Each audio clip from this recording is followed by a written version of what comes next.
हाँ बच्चों, आज हम लोग पार्ट 3 करेंगे वर्क एनर्जी एंड पावर की। पार्ट 2 तक में हमने पिछले पार्ट में करीब 13 क्वेश्चंस शायद किए थे, बड़े बड़े क्वेश्चंस किए थे विद देयर कॉन्सेप्ट्स। आज हम लोग और न्यूमेरिकल्स करेंगे, पास्ट ईयर के पेपर्स करेंगे और एक दो कॉन्सेप्ट क्लियर करेंगे। जैसे पावर बच गया है तो पावर का कॉन्सेप्ट क्लियर करेंगे, एक दो क्वेश्चन है उससे वो भी सॉल्व करेंगे और उसके बाद जो हमारा टारगेट होगा इस चैप्टर को खत्म करना। इसमें एक कोलिजन भी आता है। कोलिजन में इलास्टिक, इनइलास्टिक, लेकिन उसको मैं एक अलग वीडियो से बनाऊंगा जिसका नाम ही होगा कोलिजन। तो इस चैप्टर में वर्क एनर्जी का ही पार्ट है वो, लेकिन मैं कोलिजन अलग हेडिंग देके बनाऊंगा।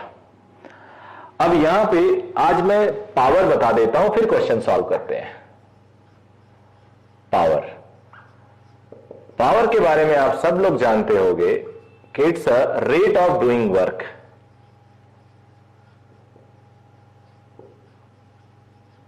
It is dW/dt।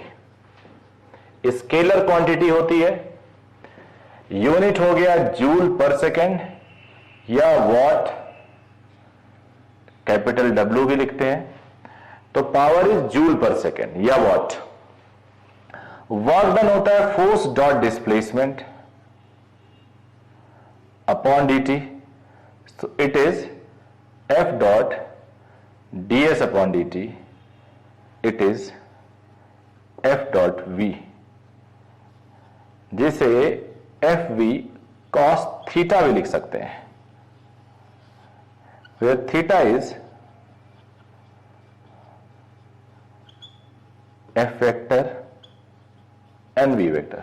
तो बहुत ही सिंपल छोटी सी डेफिनेशन है पावर की। अब इस पे कुछ क्वेश्चन कर लेते हैं, एक दो क्वेश्चन है, एक ही क्वेश्चन देता हूं, इसी के दो पार्ट है। If power P starts acting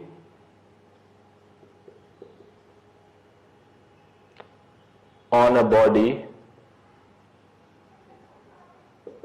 mass m, then find its speed and displacement as a function of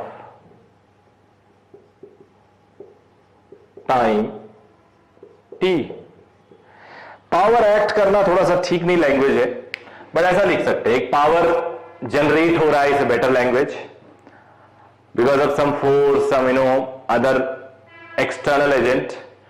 तो पावर P जनरेट हो रहा है एक बॉडी पे, then it's find its speed and displacement as a function of time t। बेहतरीन question है और common question है जो सभी बुक में भी होगा, बिकॉज एक बार ये जेई में आया हुआ है। मान लो पावर P है, एक्ट कर रहा है, तो कुछ फोर्स होगा ना, तभी एक्ट कर रहा होगा। अब पावर P जनरेट हो रहा है तो बिकॉज ऑफ फोर्स होगा and there must be some speed. तो जब पावर P अकेला जनरेट हो रहा है तो जो नेट फोर्स होगा वो वेलोसिटी और फोर्स दोनों सेम डायरेक्शन में होंगे। मान लो फोर्स लगा के मैं वेलोसिटी या स्पीड डेवलप कर रहा हूं और मैं बोल रहा हूं इसकी वजह से पावर आ रहा है, तो इतना तो अंडरस्टूड है फोर्स और स्पीड यानी वेलोसिटी सेम डायरेक्शन में होंगे। तो यहां पे हम लिख सकते हैं सिंस पावर इज, यहां नेट बोलेंगे डॉट वी और डॉट प्रोडक्ट हट जाएगा तो एफ नेट इंटू वी हो जाएगा। एफ नेट होता है मास इंटू एक्सेलरेशन और एक्सेलरेशन होता है बेटा dv/dt। तो यहां से v dv is p upon m dt। Integrate करते हैं, पावर स्टार्ट्स एक्टिंग, तो जीरो टाइम पे जीरो स्पीड रही होगी, t टाइम में t मान लेते हैं, तो ये v²/2 p/m इंटू टी। यहां से हो गया v is equal to √2p/m into T, यानी v directly proportional to T to the power half. समझ में आया आपके? v directly proportional to T to the power half.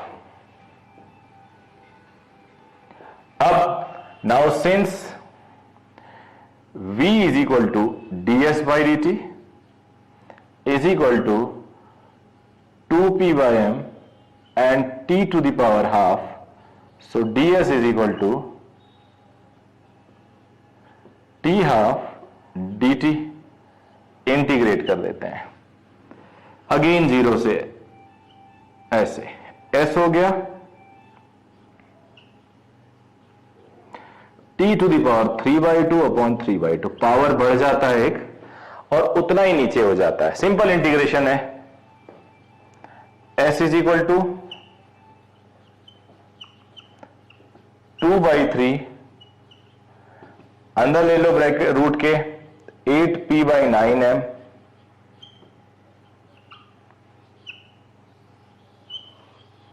ये हो गया।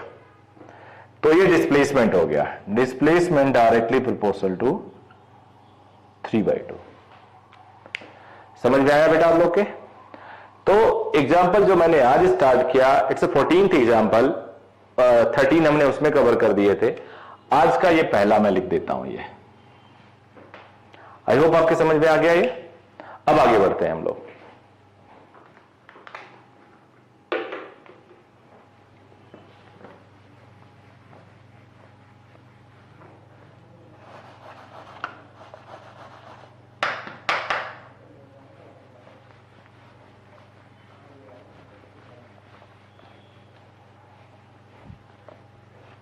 आज हम लोग पास्ट ईयर पेपर्स के कुछ क्वेश्चंस लेंगे।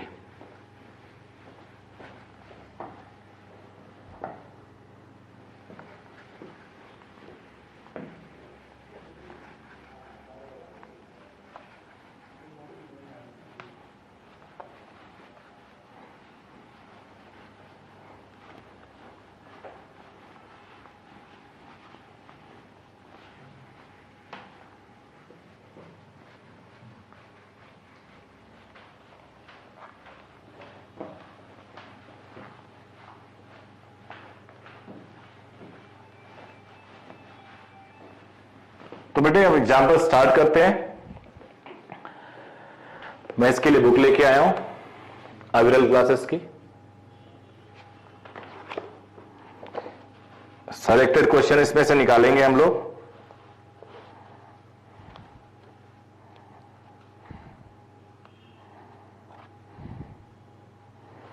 एक क्वेश्चन बहुत ही कॉमन है, उसको मैं ले रहा हूं। Potential energy between two atoms in a molecule is given by A upon x to the power 12 minus B upon x to the power 6, where A and B are positive constant.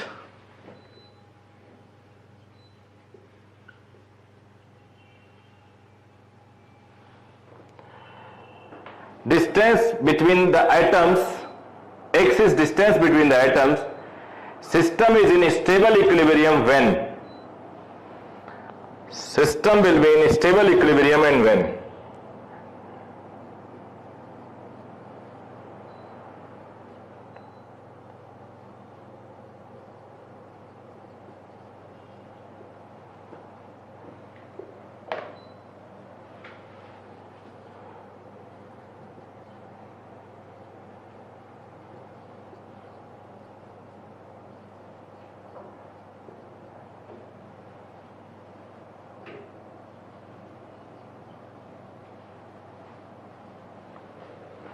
Okay बेटा। अब stable equilibrium हो या equilibrium हो, equilibrium में force zero होता है। तो थोड़ी सी देखो, जानबूझ के मैं जो वीडियो बनाया हूं कॉन्सेप्ट के साथ साथ क्वेश्चन सॉल्व करेंगे या क्वेश्चन के साथ साथ उसके कॉन्सेप्ट को पढ़ेंगे। इक्विलिब्रियम का मतलब हुआ ये जीरो, नेट फोर्स जीरो। अब स्टेबल है या अनस्टेबल है? तो generally stable equilibrium unstable equilibrium, neutral equilibrium,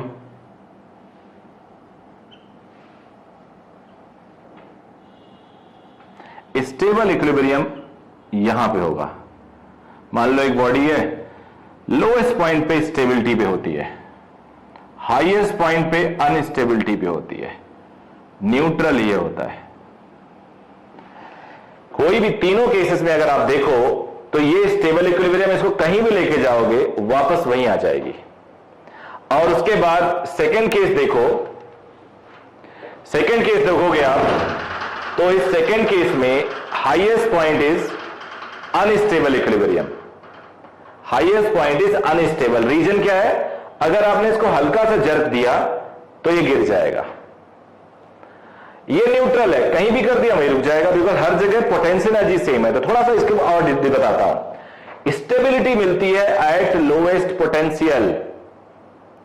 आप अपने बारे में सोचिए, आप जब खड़े होते हैं या बैठे होते हैं या लेटे होते हैं तो तीनों में सबसे ज्यादा स्टेबल कहां होते हैं? लेटने पे। क्यों? क्योंकि आपकी पोटेंशियल वहां लोएस्ट होती है। अगर आपको चॉइस दिया जाए कि आप खड़े होके सोओगे या लेट के, तो आप लेटने का चॉइस लोगे।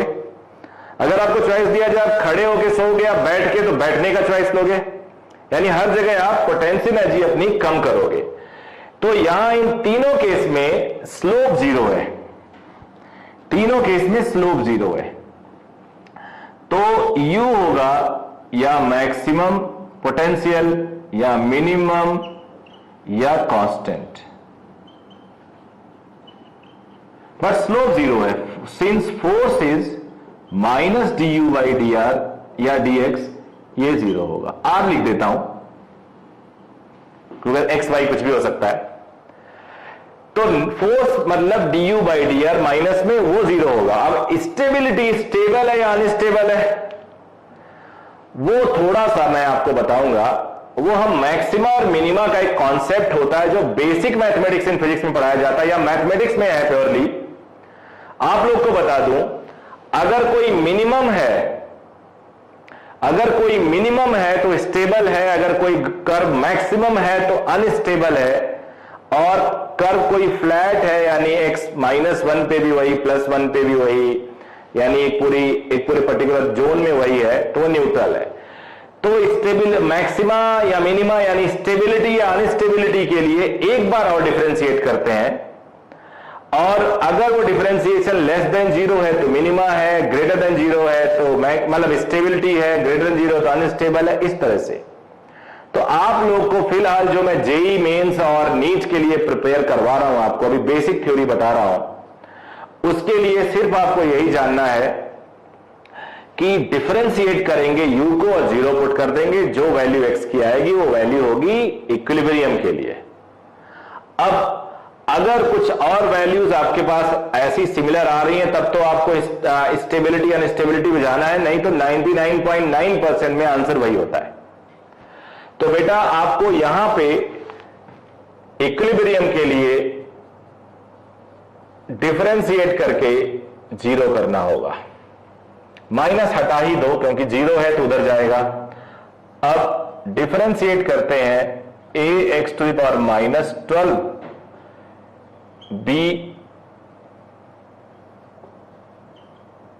x⁻6 0। डिफरेंशिएशन आपको पता है, -12 बाहर आएगा, एक और माइनस हो जाएगा, -6 बाहर आएगा, एक और माइनस हो जाएगा। ये हुआ -12a/x⁻13 प्लस 6b/x⁻7 इज 0।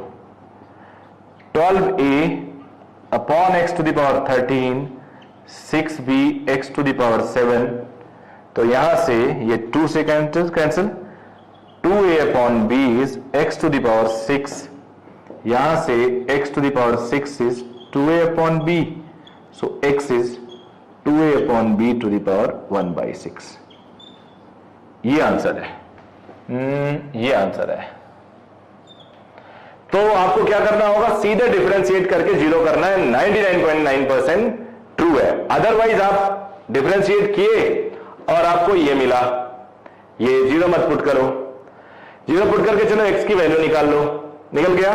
एक बार और डिफरेंशिएट करो, एक बार और डिफरेंशिएट करके x की वैल्यू वही पुट करो और देखो वो नेगेटिव आ रहा है तो वो स्टेबल है और पॉजिटिव आ रहा है तो अनस्टेबल है। ठीक है बेटा। अब आगे आते हैं एग्जांपल 3 में। ऐसे बहुत सारे क्वेश्चन मिलेंगे आपको, ये कई बार पेपर में आ चुका है। हर क्वेश्चन को हम एक्सप्लेन करेंगे, बात करेंगे इसके बारे में, समझना जरूरी है आपको। आप कमेंट में बता भी सकते हो अगर आपको कोई डाउट रह गया हो।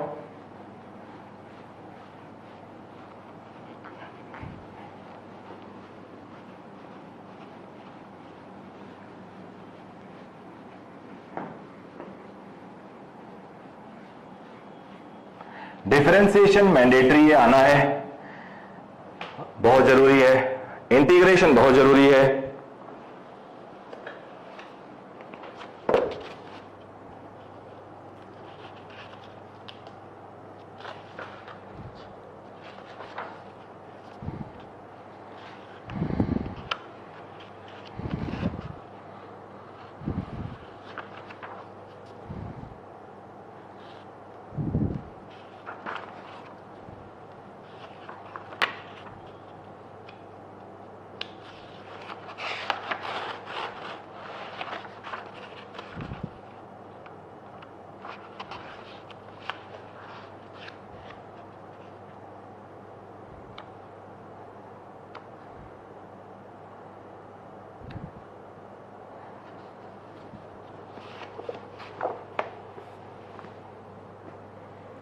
एक क्वेश्चन है, a force 3x i cap 4j cap newton में है, x in metre, acts on a particle which moves from a position, body move कर रही है 2 मीटर 3 मीटर से 3 मीटर 0 मीटर पे, then work done.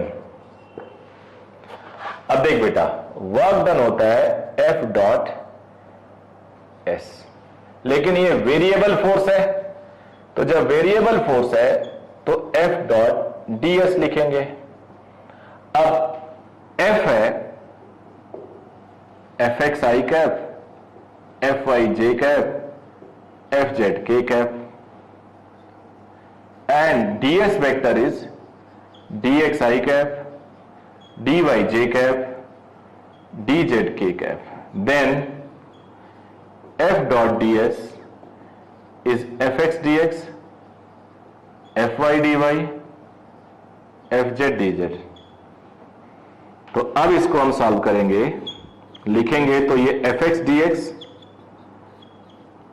fy dy, fz है ही नहीं, देखो यहां पे fz नहीं है, ये सॉल्यूशन है।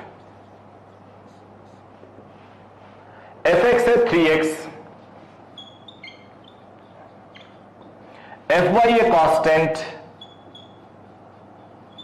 लिमिट कहां से कहां तक, 2x में 2 से 3, y में 3 से 0। अब 3 बाहर कर लिया, x square by 2, limit x dx का इंटीग्रेशन क्या होगा, एक्स स्क्वायर बाई 2। 4 बाहर कर लिया, dy का इंटीग्रेशन y 3 to 0। अब सॉल्व कर लेंगे बेटे, 3 स्क्वायर माइनस 2 स्क्वायर, 0 माइनस 3, ये हो गया 9 माइनस 4 माइनस 12, ये 5 आएगा, 5 3 जा 15, तो 15 minus 24 upon 2, it is minus 9 upon 2। तो माइनस 9 अपॉन 2 जूल आ गया, यानी माइनस 4.5 जूल। एक और बड़ा ही कॉमन क्वेश्चन था, वो मुझे ऐसे ही याद आ गया है, वो भी एक बार जेईई में आया हुआ है, उसको भी मैं कराता हूं। तो बच्चों मैंने 3 एग्जांपल आप लोग के लिए ऐसे लिख दिया है, जिससे आपका टाइम बचे, मेरा टाइम बचे, वीडियो थोड़ी छोटी लेंथ की हो और ज्यादा कवर करें हम। ये बड़ा अच्छा क्वेश्चन है, मैंने अभी बोला था, one of the best question. y के साथ i कैप है, x के साथ j कैप, वेरिएबल फोर्स है, इसको 0 0 से लेके 1 1 तक मूव कराने में कितना वर्क करना पड़ेगा। कई बार आपको थोड़ा कंफ्यूज करते हैं, वो बोलते हैं ए से बी ले गया, बी से सी ले गया, ए 0 0 है, बी 1 0 है, फिर 1 1 पे ले गए। बात एक ही है, डायरेक्ट आप लिमिट रखोगे। तो अब इसको सॉल्व करने के लिए वही वाला concept, F x d x F y d y. अब बेटा यहां एफ एक्स में वाई है, ये एक्स डी एक्स है। एक नया काम कर रहा हूं, पूरे इंटीग्रेशन को कॉमन ले लिया। कई बार ऐसा कर सकते हैं हम लोग, आपको लग रहा होगा ये कैसे कर दिया सर ने, बट कैसा कर सकते हैं हम लोग। एक चीज और देखो, अगर मैं डी एक्स वाई लिखता हूं, या चलो अपॉन डी टी लिख दिया, तो X D Y by D T और Y D X by D T लिख सकता हूं, सबको पता होगा। सिमिलरली डी टी को कैंसिल कर भी दिया जा सकता है अगर जीरो नहीं है। डी एक्स वाई को x D y y D x भी लिख सकते हैं, तो ये बन गया डी एक्स वाई 0 0 1 1। अब पता है तुम्हें D of anything, D x is x, D T का इंटीग्रेशन टी, डी पी का पी, डी के का के, तो डी एक्स वाई का इंटीग्रेशन सिर्फ एक्स वाई हो जाएगा। पहले upper limit 1 into 1, lower limit 0 into 0, answer is 1 joule. अगर सब कुछ हाँ जूल होगा या मीटर और न्यूटन में था। तो देखिए कितना बढ़िया क्वेश्चन हो गया, बट देखने में टफ लग रहा था शुरू में। आप लोग वीडियो को रोकिएगा फिर नोट करिएगा, ये एक इजी क्वेश्चन है फिर भी मैंने पिक कर लिया। एक रबर बैंड है जो इलास्टिक है, स्प्रिंग मान लो, stretched by a distance x, its restoring force F in magnitude is this, AB constant है, work done is stretching the unstretched rubber यानी 0 से L तक।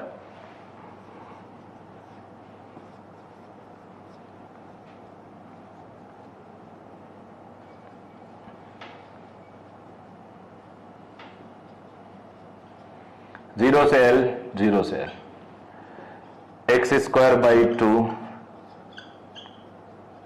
x क्यूब बाई 3,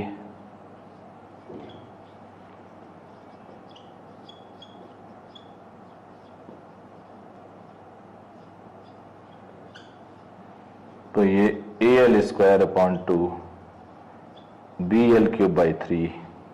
थोड़ा बहुत एलसीएम ले सकते हो, इजी था जानबूझ के लिया। ये एक अच्छा क्वेश्चन है, मैं चाह रहा था इस क्वेश्चन को आपको ट्राई कराऊं। अब टी टाइम बाद वो ऊपर कितना ट्रेवल करेगा। अगर कोई एक एक्सेलरेशन से जा रहा है तो टी टाइम बाद वाई डिस्टेंस मान लेता हूं, हाफ ए टी स्क्वायर चलेगा। By a s is equal to u t plus half a t square. U 0 है तो टी टाइम बाद क्या होगा, half a t square, u t plus half a t square, ये होगा। तो distance आ गया, टेंशन निकाल ले, टेंशन है ये, mg नीचे, सूडो नीचे, तो tension is mg plus ma, तो work done by tension is, tension in force, जो वर्टिकल फोर्स है, टेंशन ऑन द ब्लॉक बोला गया है क्वेश्चन में, सीलिंग बोला जाता तो नीचे लिया जाता, हाफ ए टी स्क्वायर यानी half m g plus a t square. अब हम लोग इसमें चाहते तो यहां पे ब्लॉक रख देते, सरफेस पे ब्लॉक रख देते और नॉर्मल का वर्क डन पूछते तो भी यही आता। 3 क्वेश्चन और आप लोग को सॉल्व लिख लिया मैंने, जिससे टाइम बचे। सारी वैरायटी कोशिश कर रहा हूं कि हो जाए। कुछ वैरायटी कोलिजन को लेके है, तो मैं अब इसमें और ज्यादा वैरायटी नहीं दिख रहा है, तो मैं कोलिजन भी इसी वीडियो में कवर कर दूंगा। अब देखो ध्यान से, ये वर्टिकल अरेंजमेंट हो सकता है, 2 रॉड, स्मूथ रॉड है, स्मूथ रॉड, ये बीड है रिंग टाइप का जो स्लाइड कर सकता है। ग्रेविटी ऐसे एक्ट कर रही है। अब ये हॉरिजॉन्टल भी हो सकता है जहां पे ग्रेविटी का कोई रोल नहीं होता, तो दोनों हो सकते हैं। ध्यान दीजिएगा ये दो क्वेश्चन है, एक वर्टिकल है जो मैंने लिया है जिसमें ग्रेविटी का भी रोल होगा, हॉरिजॉन्टल लेता तो ग्रेविटी का रोल नहीं होता। ये एक सर्कुलर मोशन और पावर से रिलेटेड है, या ये वर्क एनर्जी थ्योरम से रिलेटेड मैंने एक क्वेश्चन दिया। तो तीनों क्वेश्चन करके आपको बेटर होगा, बेटर फीलिंग होगी। Natural length of spring is given as, natural length of spring is given as 4 metre. अब आपको बताना है इस बीड की स्पीड जब ये हॉरिजॉन्टल हो जाएगी। What is the speed of the bead when it becomes horizontal. Mass is given as, spring constant is given as 50 newton per metre and mass is given as 1 kg। ठीक है बेटा, तो यहां पे हमने खींच के छोड़ दिया तो तेजी से नीचे आएगा, एकदम स्लाइड करके नीचे आएगा और यहां रुकेगा नहीं, नीचे चला जाएगा। लेकिन हमें इस टाइम पे इसकी स्पीड चाहिए, तो यहां पे ये लेंथ कितना पाइथागोरस थ्योरम से 5 मीटर। स्प्रिंग में एक्सटेंशन कितना है, एक्चुअल लेंथ माइनस ओरिजिनल, मतलब यहां पे इस पोजीशन पे लेंथ 5, ओरिजिनल है इसका 4, तो 1 मीटर इज द एक्सटेंशन। अब हमारे पास ये एक पोजीशन है इनिशियल और एक पोजीशन है फाइनल। एनर्जी कंजर्व करते हैं।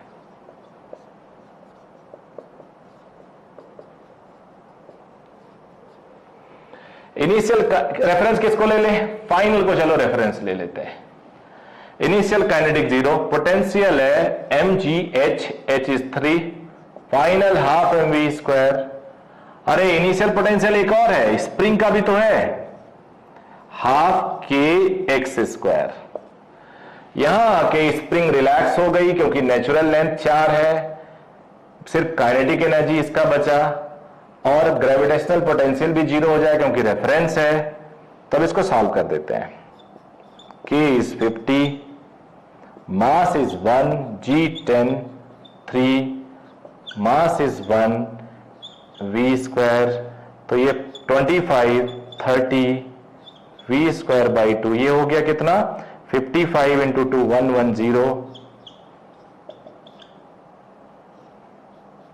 ये हो गया आंसर। समझ में आया बेटा। अब ये आ जाते हैं, वेरिएबल सेंट्रीपिटल फोर्स है, मैग्नीट्यूड में भी सेंट्रीपिटल फोर्स बेसिकली वेरिएबल होता है डायरेक्शन में अगर मैग्नीट्यूड कांस्टेंट हो, लेकिन ये तो मैग्नीट्यूड में वेरिएबल है, यानी स्पीड वेरिएबल होगा। और अगर स्पीड वेरिएबल है तो एक्सटर्नल फोर्स कुछ ना कुछ होगा, उसी की वजह से पावर पूछ रहा है। तो सेंट्रीपिटल फोर्स होता है, आर रेडियस है, के कांस्टेंट है, it is k² r t², तो v² हो गया k² r² t², v is krt। Tangential force होता है mass into tangential acceleration. Tangential acceleration होता है dv/dt, it is d/dt krt। kr constant है, t का डिफरेंशिएशन की t के रिस्पेक्ट में 1, तो kr हो गया, तो mkr। अब power is tangential power, tangential velocity, force into power, so mkr krt, it is mk² r² t। ये आंसर आ गया। तो पावर का एक और प्रैक्टिस कर लिया आप लोगों ने। आ जाइए यहां पे, इसके बाद ये स्मूथ सरफेस है, यहां तक फ्रिक्शन है, फिर यहां से स्मूथ है। पूछा गया है maximum compression in the spring बताओ, X max, maximum compression in the spring बताना है। अब ये ब्लॉक जाएगा, इसे टकराएगा, कंप्रेस करेगा, एक टाइम रुक जाएगा, मान लो यहां आके रुक जाता है और ये एक्स कंप्रेस कर देता है, इसी को रेफरेंस मान लेते हैं। रेफरेंस की जरूरत नहीं है क्योंकि हम लोग वर्क एनर्जी लगा रहे हैं, फ्रिक्शन है, कंजर्वेशन ऑफ मैकेनिकल एनर्जी नहीं होगा। मैकेनिकल एनर्जी कंजर्वेशन लगाना चाहते हो तो यहां से यहां तक की वेलोसिटी निकाल लो, फिर उस वेलोसिटी से कंप्रेशन तक कंजर्वेशन ऑफ मैकेनिकल एनर्जी निकाल लो, बट मैं वर्क एनर्जी से कर रहा हूं।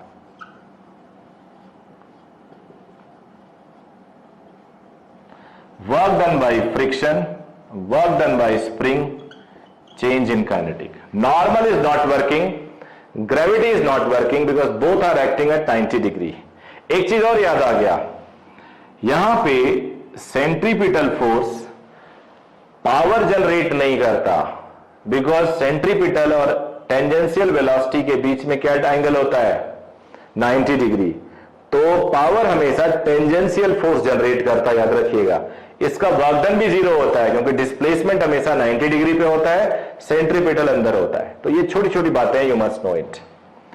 फ्रिक्शन का वर्क डन होगा माइनस, बिकॉज फ्रिक्शन पीछे लगेगा, mu into normal, moving body है, इंटू डिस्प्लेसमेंट 2 मीटर, स्प्रिंग का वर्क डन माइनस हाफ के x square, final kinetic energy zero, initial minus half this square.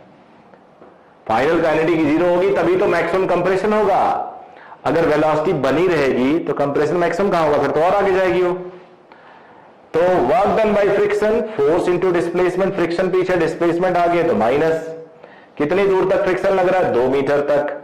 फिर उसके बाद स्प्रिंग का कंप्रेशन शुरू हुआ, स्प्रिंग की पोटेंशियल तो प्लस हाफ के एक्स स्क्वायर होती है, बट वर्क डन नेगेटिव होती है दबाने में या खींचने में।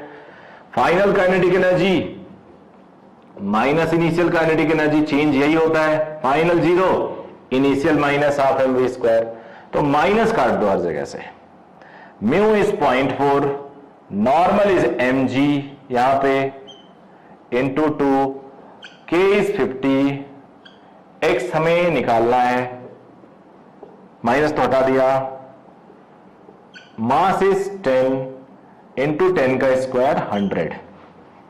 तो ये 4 इंटू 10 40 इंटू 2 80, 25 एक्स स्क्वायर, यहां कितना हो गया 500।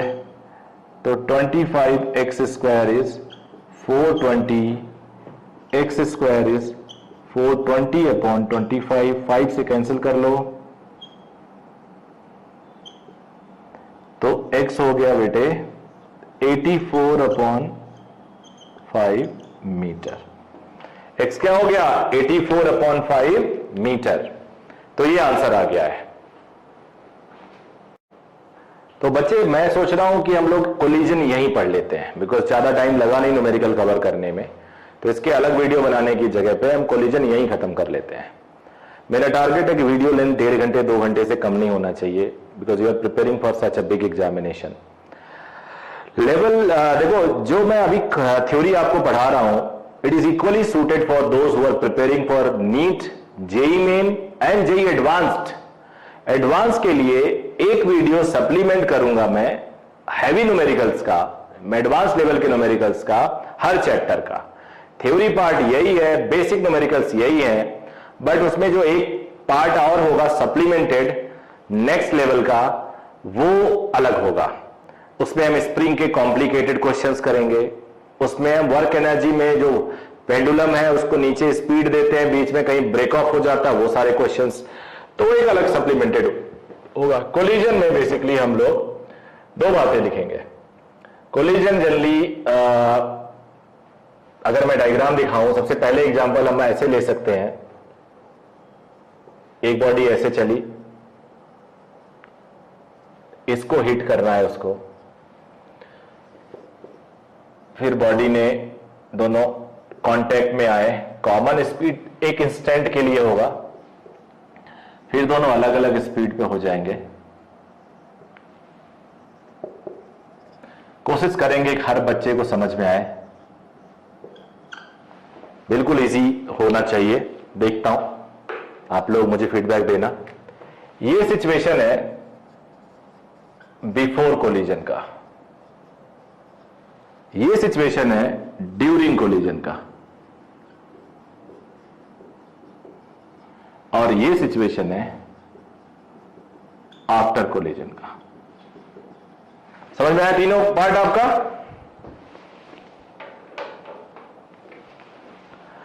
अब मान लेते हैं हमारे पास दो केस बनते हैं, जनरली दो पार्ट होते हैं, दो पार्ट होते हैं।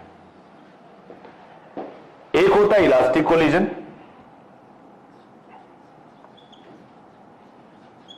प्योर इलास्टिक भी कई लोग कहते हैं। एक होता है इनइलास्टिक।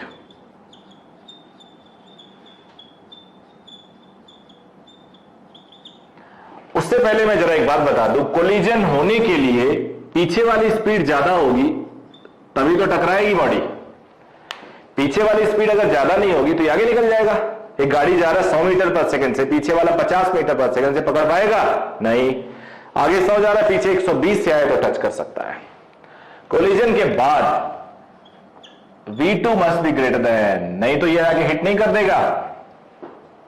छोटी छोटी बातें क्लियर करिए। इलास्टिक कोलिजन में लीनियर मोमेंटम कंजर्व होता है।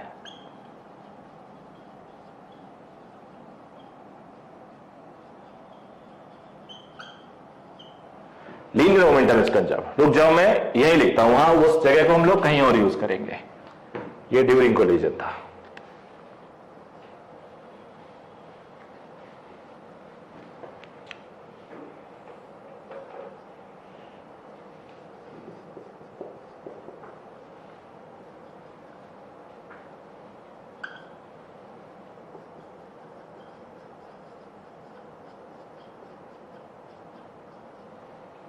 और काइनेटिक एनर्जी इज कांस्टेंट। इसका मतलब हुआ kinetic energy initial is equal to kinetic energy final. इसमें क्या होगा, linear momentum is conserved.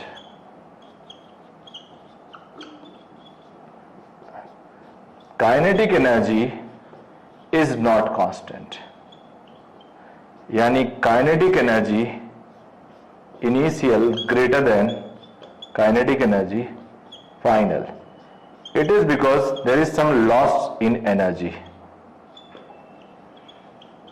Due to heat और ड्यू टू अदर लाइट, कुछ भी।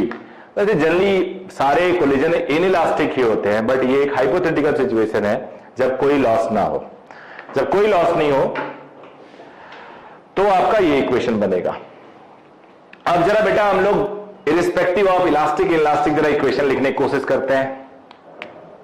अच्छा, एक चीज और आप लोग को सोचना होगा, वो ये है, लीनियर मोमेंटम तो कंजर्व लिखा, इसमें कांस्टेंट लिखा y।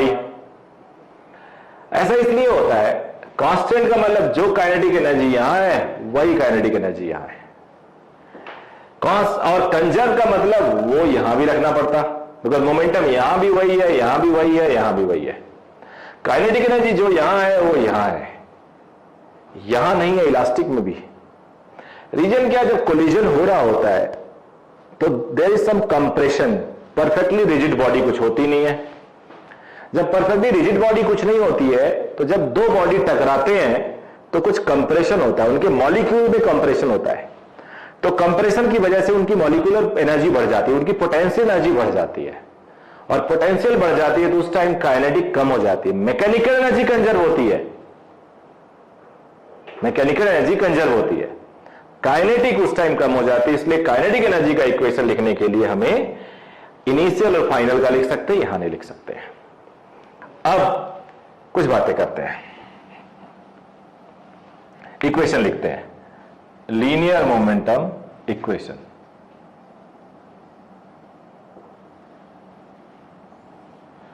m1u1 m2u2 is equal to m1 plus m2 into u, during वाला m1v1 m2v2। जनरली इनिशियल और फाइनल अगर कुछ लिखना हो आपको,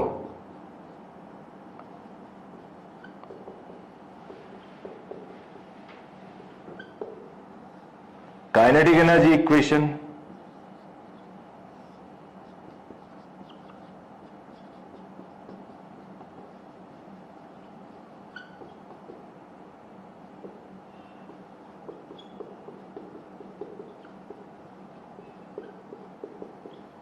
loss in energy.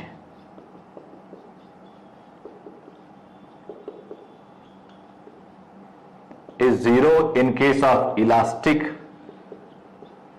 is positive in case of inelastic. समझ में आ गया बेटा? ऐसे मैं ड्यूरिंग भी लिखता तो वहां भी कुछ लॉस इन एनर्जी लिखता। तो अगर इलास्टिक आप डील कर रहे हो इसको हटा दो, इलास्टिक डील कर रहे हो तो कुछ लॉस होगा ही। तो हमारे पास दो बड़े हथियार होते हैं, एक momentum which is always valid because जो फोर्स लग रहा है वो इंटरनल है, और एक काइनेटिक एनर्जी। अगर इलास्टिक है तो काइनेटिक एनर्जी यूनिक कांस्टेंट होगा।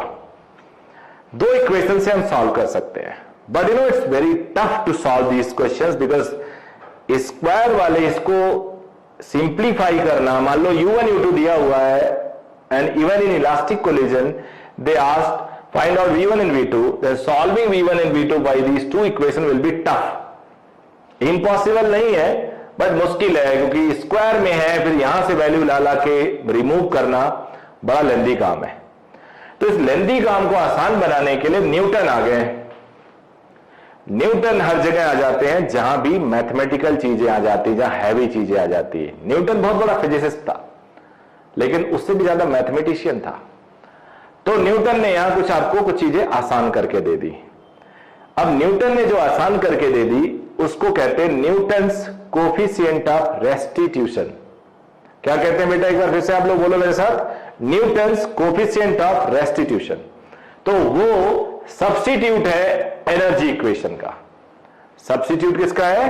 एनर्जी इक्वेशन का। मोमेंटम इक्वेशन लिखना होगा, इजी है, पावर 1 है, लेकिन एनर्जी इक्वेशन का सब्स्टिट्यूट क्या है? Newton's coefficient of restitution. चलिए देखते हैं।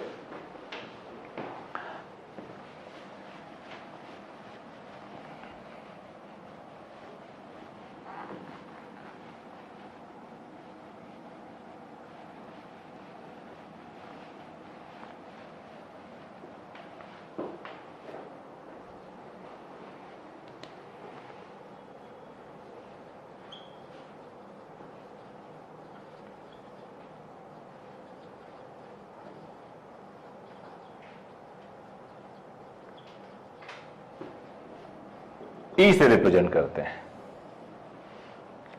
ई होता है velocity of separation upon velocity of approach. ये रिलेटिव वेलोसिटी होता है, बेसिकली रिलेटिव वेलोसिटी होता है। किस रेट से अलग हो रहे हैं और किस रेट से वो अप्रोच किए हैं, ये आपको देखना है। तो यहां पे अप्रोच वेलोसिटी क्या होगी?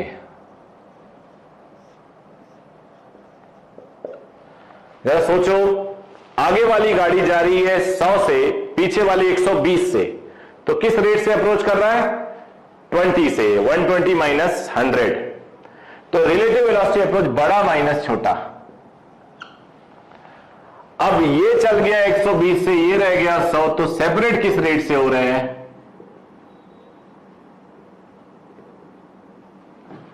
v2 minus v1। तो ये हो गया v2 minus v1 upon u1 minus u2 e।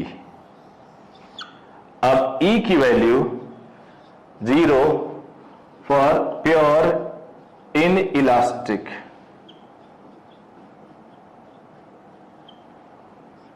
E की वैल्यू 1 फॉर इलास्टिक या pure elastic. E lies between 0 and 1 in all cases. मतलब अगर लेस देन 1 कर दूं तो इलास्टिक हो जाए, इन इलास्टिक हो जाएगा। तो अगर हमें लिखना हो in case of elastic collision, तो E1 होगा separation is equal to approach. Separation is equal to approach. Velocity of separation is equal to velocity of approach. कुछ और छोटी छोटी बातें आपको बता दूं, अभी मैं इसको दोबारा हम लोग सॉल्व करेंगे इलास्टिक के लिए अलग से, इलास्टिक के लिए अलग से। कॉन्सेप्ट एकदम क्लियर होगा, कॉन्सेप्ट एकदम क्रिस्टल क्लियर होगा आज की क्लास के बाद। अगर कॉन्सेप्ट रह जाता है तो पढ़ाने का कोई मतलब नहीं है।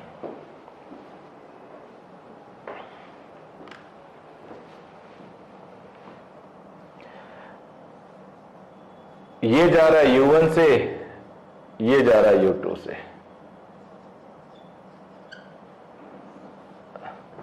तो वेलोसिटी ऑफ अप्रोच इज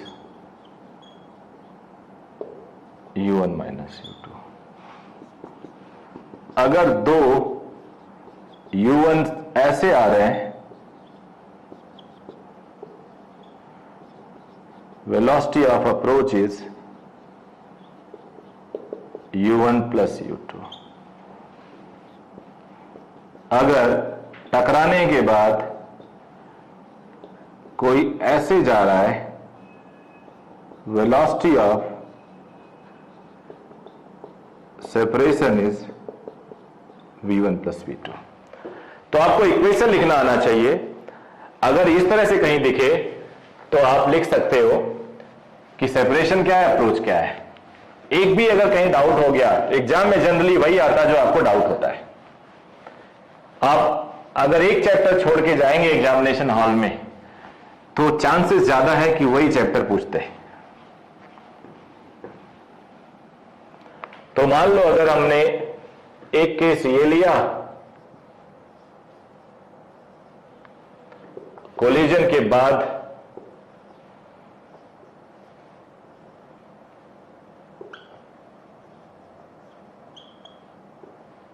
ये सिचुएशन हो गया, तो ई होगा सेपरेशन अपॉन अप्रोच।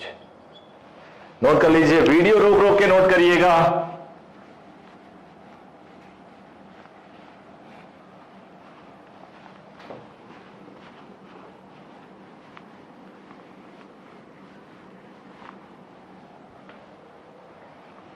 अब हम लोग डिफरेंट केसेस लेंगे, यूनिक केसेस लेंगे।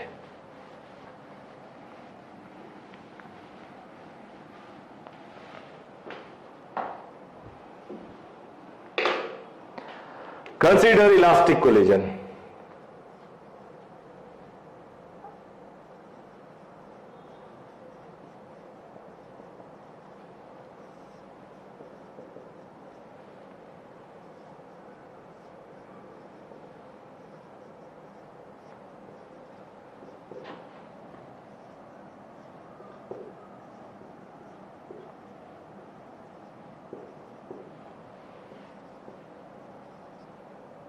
मुझे V1 और V2 सॉल्व करना है। तो पहला equation linear momentum equation,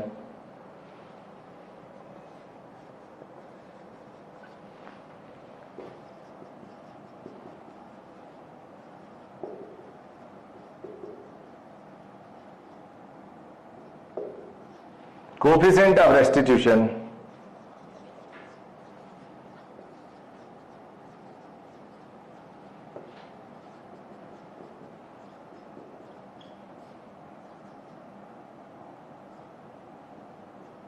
separation V2 बड़ा होगा V1 से, तो यहां से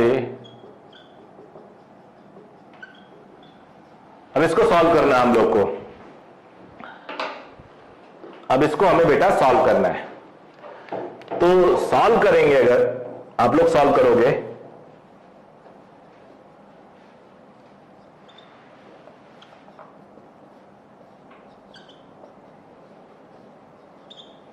याद करने का तरीका बिल्कुल सही, इजी बनाया मैंने, ध्यान से सुनिएगा, सबको याद हो जाएगा।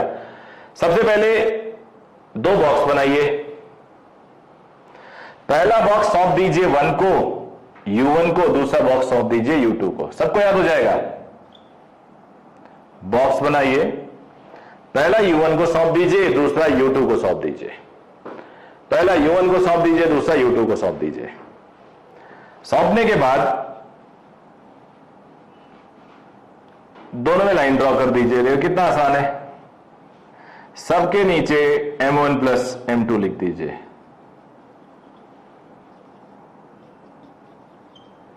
कोई टफ है? सॉल्व करेंगे यही आएगा, याद करवा रहा हूं मैं। ये 1 का है, ये 2 का है, 1 का है, 1 का है, 2 का है, 2 का है। सुनिएगा, 1 का है, 1 का 1 है तो 1 डोमिनेटिंग है,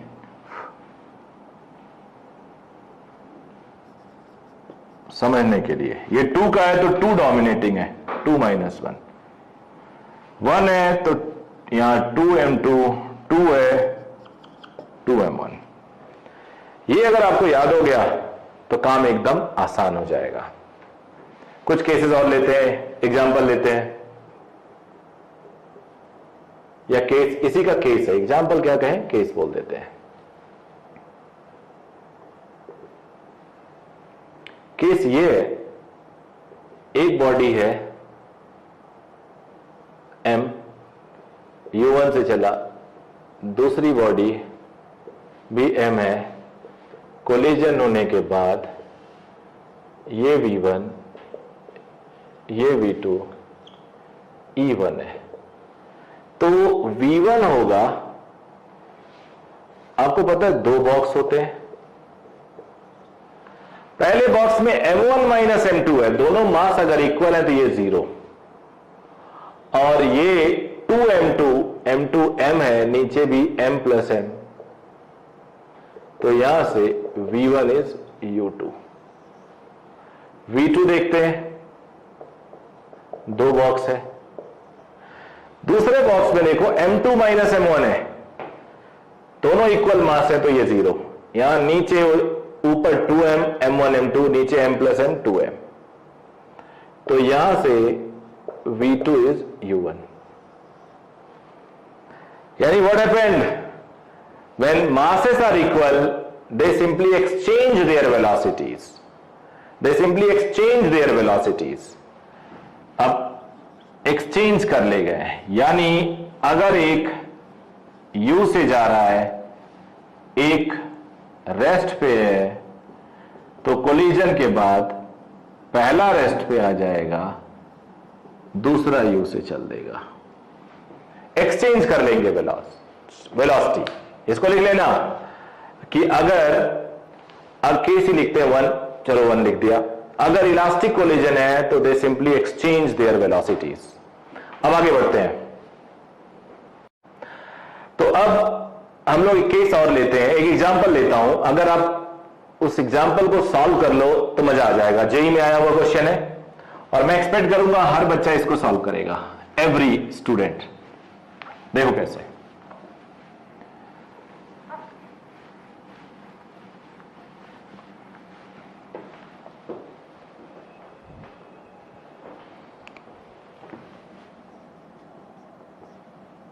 E is 1,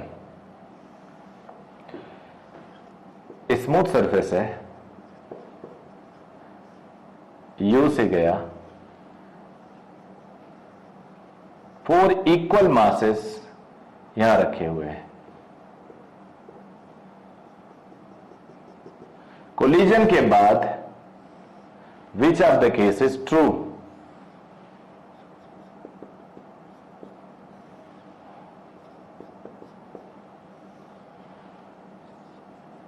more than 1 option भी करेक्ट हो सकता है। ये रेस्ट पे था, ये रेस्ट पे हो गए,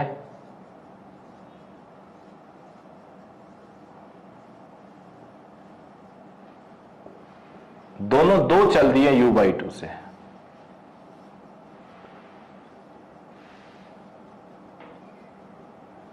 तीन चल दिए u/3 से,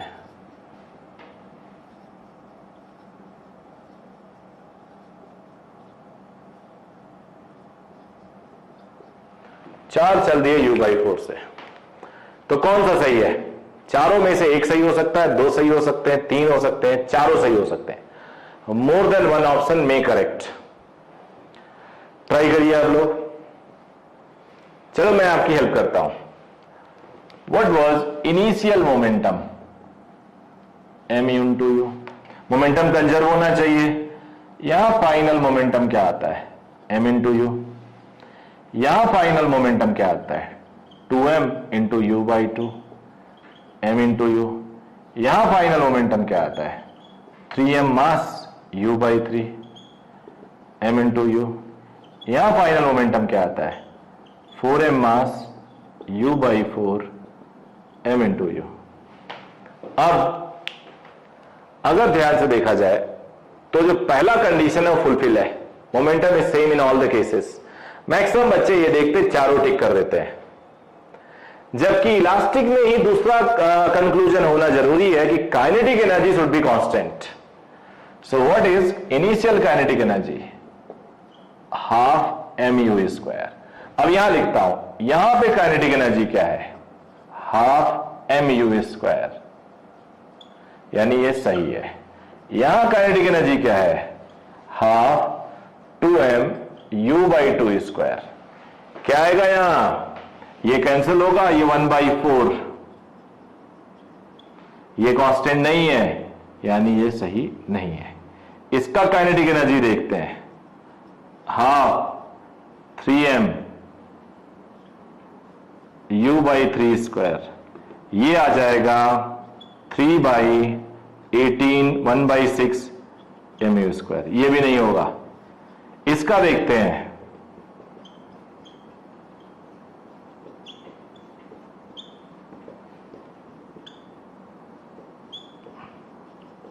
ये भी अलग है, ये भी सही नहीं है।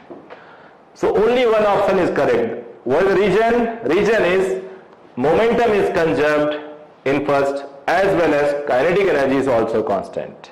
तो यहां आपको ध्यान देना चाहिए था। अब आ जाते हैं इनइलास्टिक कोलिजन पे। इनइलास्टिक कोलिजन पे, inelastic collision, E is not 1, E is less than 1, can be 0 also, E can be 0 also। तो यहां तक E 1 नहीं लिखते हैं, सेम रहेगा।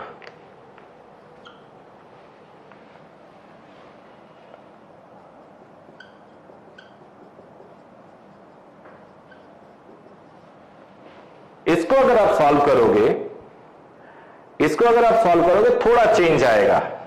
तो यानी पहला जो याद किया आपको बहुत हेल्प करने वाला है। पहला जो आपने याद किया आपको बहुत हेल्प करने वाला है।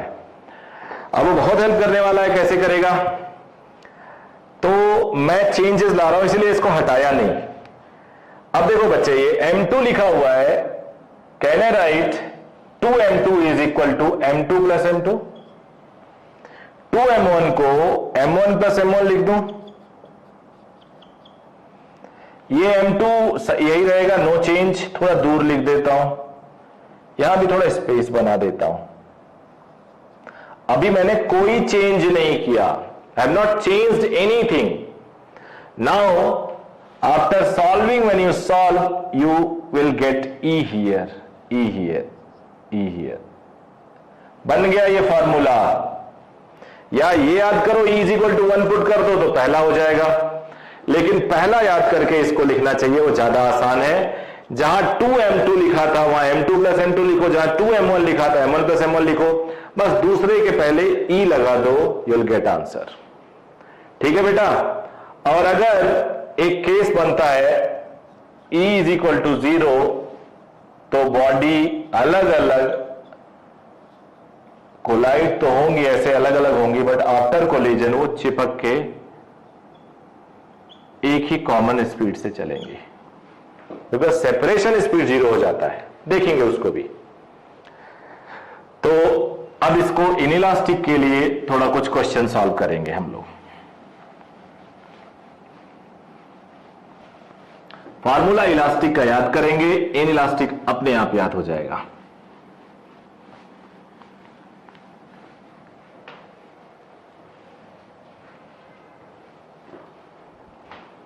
एक केस ले लेते हैं।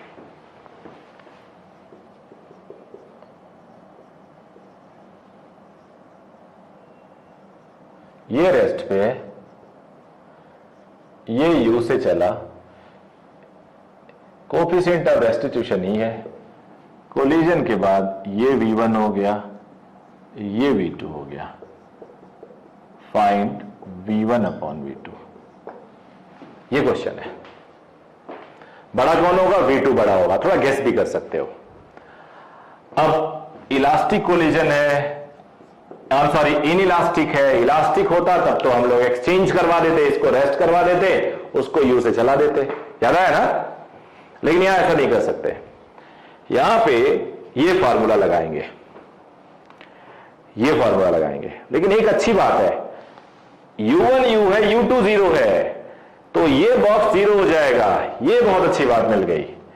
v1 में ये बॉक्स तो मिलेगा, ये 0 हो जाएगा, और ये होगा m minus e m upon 2m, तो ये आ जाएगा 1 माइनस ई अपॉन 2। v2 में भी दूसरा बॉक्स 0 हो जाएगा, u2 नहीं है। पहला बॉक्स कहता है m plus E M 1 plus E upon 2 into U, तो v1 by v2 is how much it is 1 minus E upon 1 plus E. तो बेटा ये इन इलास्टिक का एक केस मैंने बताया जहां पे हमने सिंपल केस लिया और आपको रेशियो निकाल के दिया। अब कुछ और बातें करेंगे।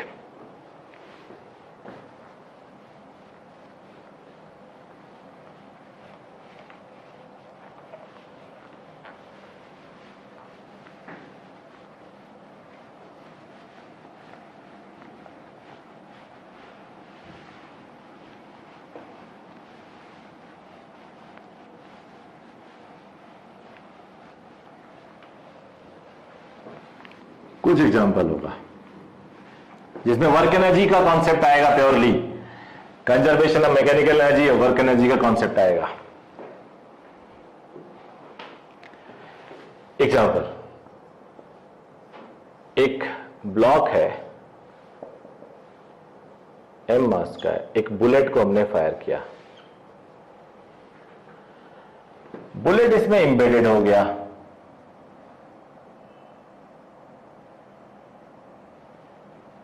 और ये h हाइट तक राइज कर गया।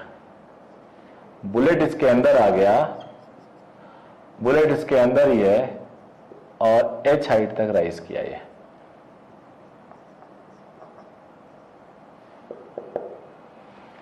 इसकी स्पीड बतानी है, ये है क्वेश्चन। तो बहुत ही सिंपल क्वेश्चन है। ये हमारा इनिशियल हो गया, ये फाइनल हो गया। मान लो यहां u2 आया, तो मोमेंटम कंजर्व होना है,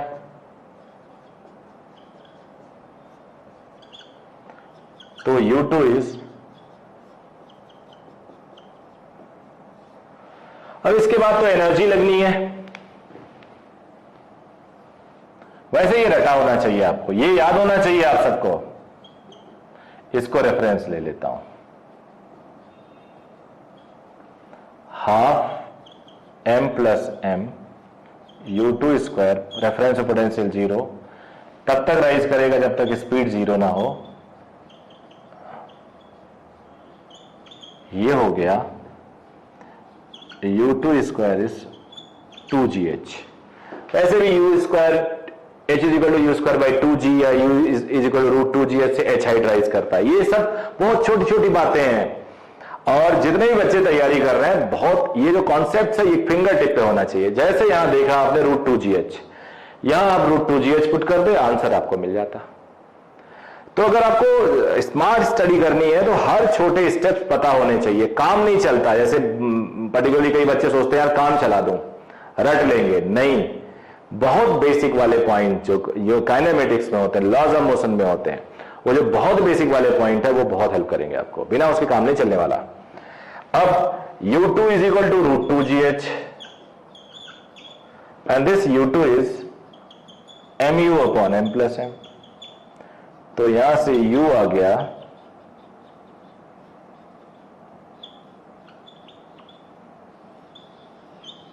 ये हो गया। ऐसे कुछ क्वेश्चन और हो सकते हैं।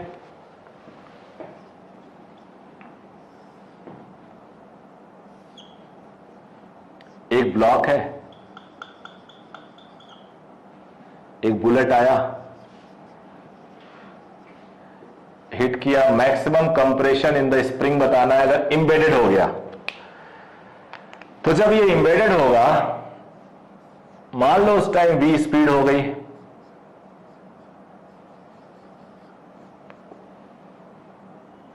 यहां u थी, तो लीनियर मोमेंटम कंजर्व कर लेंगे।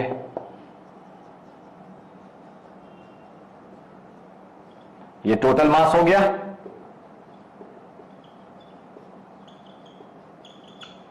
Maximum compression lecture 1 work energy and power का पार्ट 1 दूसरा example, conservation of mechanical energy का दूसरा एग्जांपल।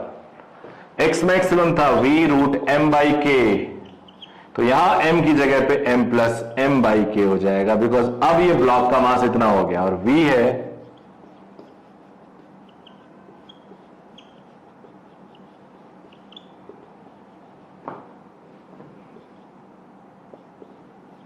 अंदर भेज दो, ये हो जाएगा। ओके बेटे, तो ये एग्जांपल हो गया। अब और भी बहुत सारे क्वेश्चंस हैं, लेकिन अब हम लोग तभी उसको करेंगे जब एक और हेडिंग पढ़ेंगे, oblique collision. Oblique collision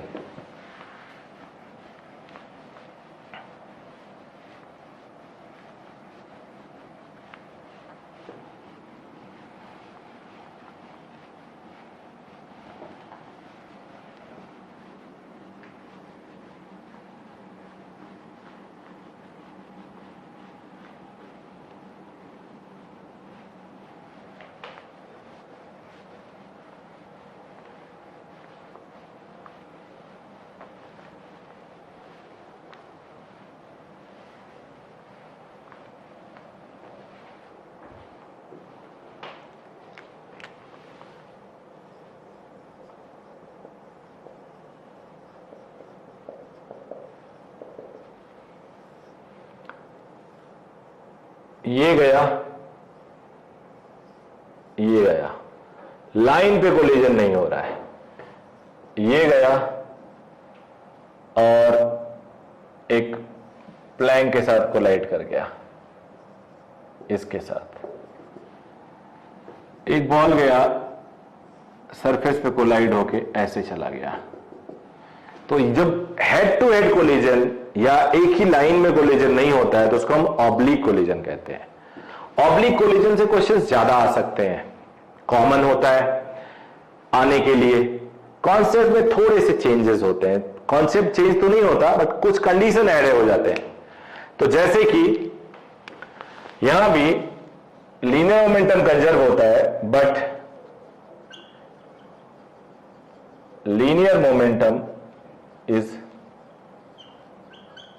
conserved in the direction of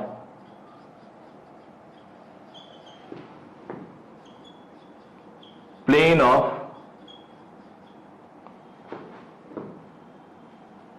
of surface where collision is taking place। मतलब लीनियर मोमेंटम उस प्लेन के अलोंग होता है, along the plane, in the direction of plane, along the plane लिख दो, where collision is taking place if surface is smooth, यानी along colliding surface है, अगर टकरा रहा है ऐसे वॉल पे, ग्राउंड पे, यहां पे, तो इस डायरेक्शन में लीनियर मोमेंटम कंजर्व होगा, बिकॉज वर्टिकल डायरेक्शन इसके इस एग्जांपल के नॉर्मल लग रहा जो एक्सटर्नल है, और मोमेंटम कंजर्व तब होता है when there is no external force acting on a body. समझ में आया? तो बेसिकली नॉलेज वही है, कंजर्वेशन ऑफ लीनियर मोमेंटम जब पढ़ा था तो बोला था it is conserve only when there is no external force. तो अलोंग द लेंथ फ्रिक्शन नहीं है तो कोई और एक्सटर्नल फोर्स होगा नहीं, लीनियर मोमेंटम कंजर्व होगा। उसके बाद velocities in coefficient of restitution is always taken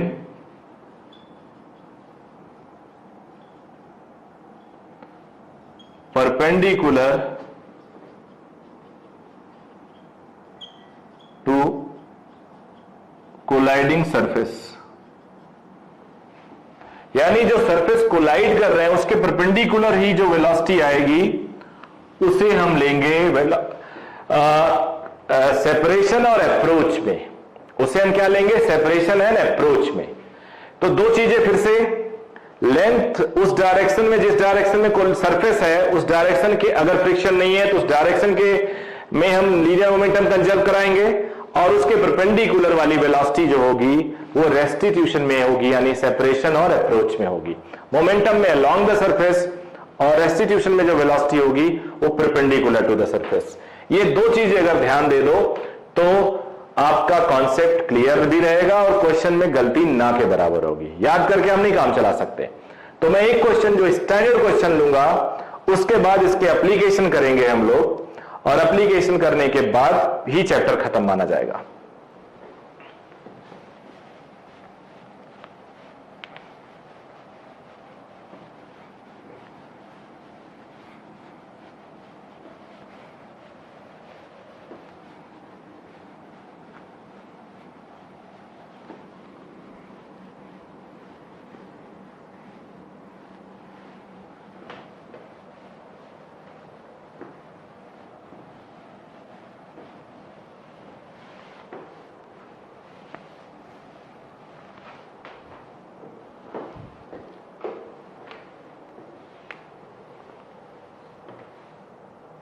ये केस लेते हैं।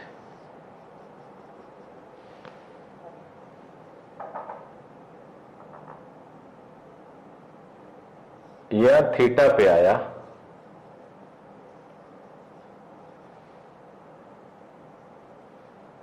अल्फा पे गया,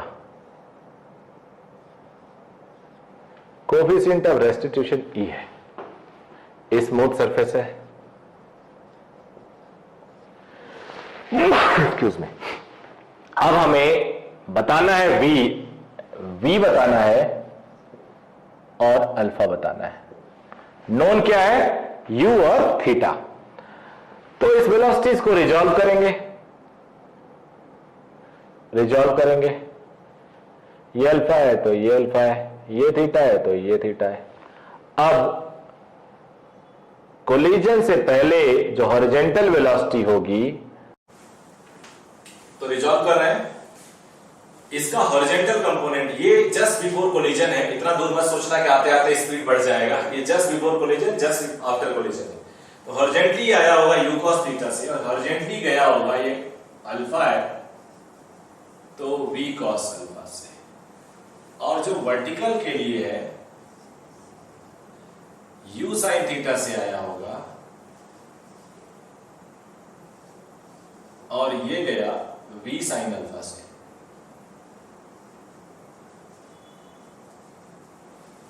तो लीनियर मोमेंटम कंजर्व करते हैं, इससे E निकालते हैं, उससे mu cos theta initial momentum, mv cos alpha final momentum. तो v cos alpha is u cos theta. Coefficient of restitution, separation अलग होने की स्पीड, अप्रोच कनेक्ट होने टकराने की स्पीड, तो v sin theta is eu, v sin alpha is eu sin theta. Solve कर लेते हैं यहां से। अगर हम 2/1 करेंगे tan अल्फा और e sin theta, eu sin theta और eu cos थीटा, तो ये आ जाएगा e tan theta. Alpha is tan inverse e tan theta. Alpha क्या होगा? देखो बेटा, v sin alpha upon v cos alpha, v से v cancel, sin alpha upon cos alpha tan alpha, eu sin theta upon u cos theta, u cancel हो गया, sin theta upon cos theta tan theta, e बच गया। Now squaring and adding, v square cos square alpha, v square sin square alpha is u square cos square theta, e square u square sin square theta. यहां से v square common लो तो cos square alpha sin square alpha 1, यहां से u square common लो तो तो ये 1 नहीं हो पा रहा है क्योंकि E की वैल्यू 1 नहीं है। तो ये आ गया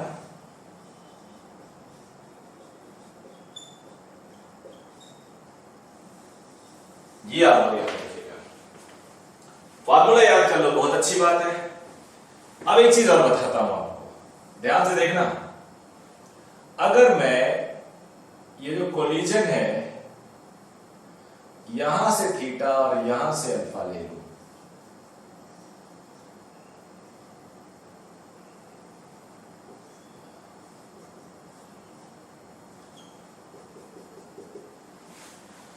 तो चेंज क्या होगा? हॉरिजॉन्टल वाला हो रहा था u cos थीटा, अब वर्टिकल वाला u cos थीटा हो जाएगा, वर्टिकल वाला, और हॉरिजॉन्टल वाला u sin थीटा हो जाएगा। मतलब सब कुछ वही है, जहां थीटा था वहां 90 माइनस थीटा है ना। पहले देखो यहां थीटा था, अब वहां यहां 90 माइनस थीटा, टोटल 90 डिग्री है, थीटा निकाल लो, 90 माइनस थीटा बच रहा है। तो 90 माइनस थीटा लगा हटा चेंज होने से साइन कॉस में कन्वर्ट हो जाएगा और कॉस साइन में, और टैन कॉट में, कॉट टैन में। तो चेंजेस क्या आएंगे लिख दूं? चलिए लिख देता हूं। हॉरिजॉन्टल में u sin theta v sin alpha, mu sin theta mv sin alpha. तो v sin alpha is u sin theta. Okay बेटा, ये लिख देते हैं u cos theta v cos alpha is separation upon approach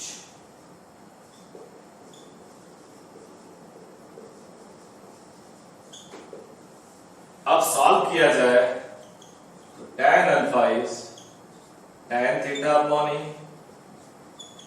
alpha हो जाएगा इतना, और v हो जाएगा e square cos square theta plus sign square theta. समझ में आ गया बेटा आपको? तो ये आप लोग रट लीजिएगा। दोनों इसलिए बता दिया कि बच्चे ये तैयार करके गए, उन्हें याद था कि यार tan के बगल में e आएगा, एग्जामिनेशन में ये आ गया। अब इतना डिफरेंस उन्होंने देखा नहीं थीटा वर्टिकल के साथ हॉरिजॉन्टल के साथ, वहां पे ये ऑप्शन ना चुन के ये करके आ गए और खुश भी हो गए कि सर आपने जो पढ़ाया वही आ गया और मैंने कर भी लिया। फिर वो जाके घर पे आंसर चेक करेंगे, जो हम लोग को आंसर जारी कर देते हैं उसे दिन कहेंगे सर आंसर आपने गलत दिया क्योंकि आपने तो क्लास में ये पढ़ाया है। घर पे जाके बोलेंगे कि पापा मैंने एकदम, मम्मा मैंने एकदम सही किया है। फिर बाद में 1-2 दिन के बाद जब रियलाइज होना शुरू होता है तो फिर बच्चे कहते हैं कि मैंने ठीक से मैच ही नहीं किया। तो ये सिचुएशन से बचने के लिए सजेस्ट कर रहा हूं कि आप लोग ढंग से एक एक चीज क्लियर करिए फिर आगे बढ़िए। अब एक आध छोटी छोटी बातें और क्लियर कर रहे हैं, फिर इसके एप्लीकेशंस देखेंगे बड़े वाले, इंटरेस्टिंग होंगे।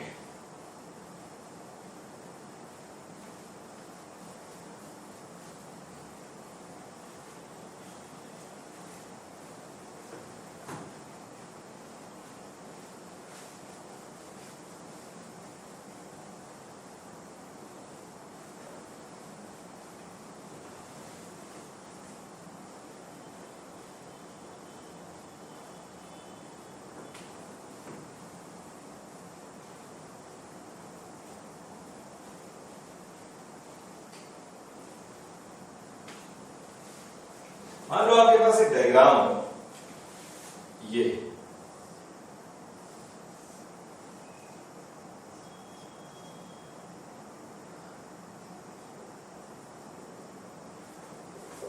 कोलिजन के बाद ये चल दे V1 से, ये चल दे V2 से, सपोज 90 डिग्री पे ही, तो कोफिशिएंट ऑफ रेस्टिट्यूशन कैसे लिखोगे? देखो अप्रोच तो बेटा एक ही कर रहा है, 90 डिग्री पे कर रहा है, तो velocity of separation upon approach में यू लिखोगे। सेपरेशन में ये कोलाइडिंग सरफेस है, इसके 90 डिग्री पे वेलोसिटी लेंगे। 90 डिग्री यानी ये थीटा हो जाएगा, तो ये साइन थीटा वाला कंपोनेंट, थीटा की तरफ कॉस, दूसरी तरफ साइन, अलग अलग जा रहे हैं, रिलेटिव वेलोसिटी ऐड हो जाएगी, ये आंसर हो जाएगा। तो छोटे छोटे कॉन्सेप्ट्स आपको क्लियर करने चाहिए। अब मैं एक केस लेने वाला हूं which is assumed to be most important, इसी ऑब्लिक कोलिजन में ही है। एक बॉल को आपने ड्रॉप कर दिया, तो जब ड्रॉप किया तो देखा आपने हाइट इतनी तक ड्रॉप किया और बॉल यहीं तक आया। फिर देखा 2-3 दिन देर के बाद, 2-3 कोलिजन के बाद और कम हो गया और थोड़ी देर बाद वो खत्म हो जाता है। लेकिन अगर परफेक्टली रिजिड बॉडी लिया जाए, प्योर इलास्टिक को माना जाए, स्टील को माना जाता है परफेक्टली रिजिड बॉडी, और परफेक्टली रिजिड सरफेस पे किसी को ड्रॉप किया जाए, यानी E = 1 हो, तो जितनी हाइट से ड्रॉप करोगे उतनी हाइट तक आएगा और आता रहेगा इनफाइनाइट टाइम। तो ऐसा तो रियल में होता नहीं है, एक्चुअल में धीरे धीरे स्लो डाउन होता रहता है और उस थोड़ी देर बाद वो खत्म हो जाता है। तो इस पे काम करेंगे। एक और केस हम लोग करेंगे कि एक ब्लॉक को हमने एक स्टोन फेंका, स्टोन गिरा प्रोजेक्टाइल बनाते हुए, फिर वहां से उछला एक छोटा प्रोजेक्टाइल बनाया, फिर एक और छोटा प्रोजेक्टाइल बनाया, ऐसे ऐसे करके गिर गया। पानी में स्टोन मारो अर्जेंटली तो लगेगा, उठेगा, फिर ऐसे ऐसे ऐसे छोटा करके जाएगा। वो केस भी देखेंगे। यही 2 केस देखना है, इसमें भी आपको मास्टरी करनी है। इसके बहुत सारे क्वेश्चंस इनडायरेक्टली और डायरेक्टली बनते हैं। अगर आप मास्टरी कर ले जाओगे तो मैं समझूंगा मेरा पढ़ाना सफल हो गया। फिर ये आपका चैप्टर कंप्लीट हो जाएगा और एक सप्लीमेंट करूंगा with numericals, quality numericals for JEE advanced.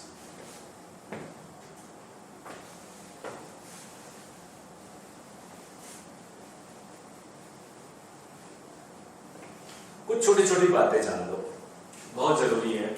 मुझे पता है तुम्हें पता है, लेकिन फिर भी जब मैं ड्रॉप करता हूं H हाइट से, तो यहां जब स्पीड आती है और √2gh हो जाती है। आई नो कि सबको पता है, पर्सनल रिकॉल कर रहा हूं।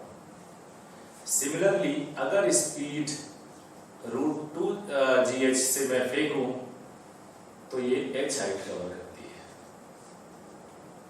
और जो हाइट होता है बेसिकली u²/2g होता है, तो √2gh का स्क्वायर अपॉन 2g ये h आ जाता है। तो ये तुम्हें पता होना चाहिए। u²/2g हाइट होती है, स्पीड ड्रॉप करने पे √2gh होता है। बेसिकली यही एक दूसरे का कन्वर्जन होता है। तो अब इस पे हम लोग क्वेश्चन करेंगे, देखते हैं।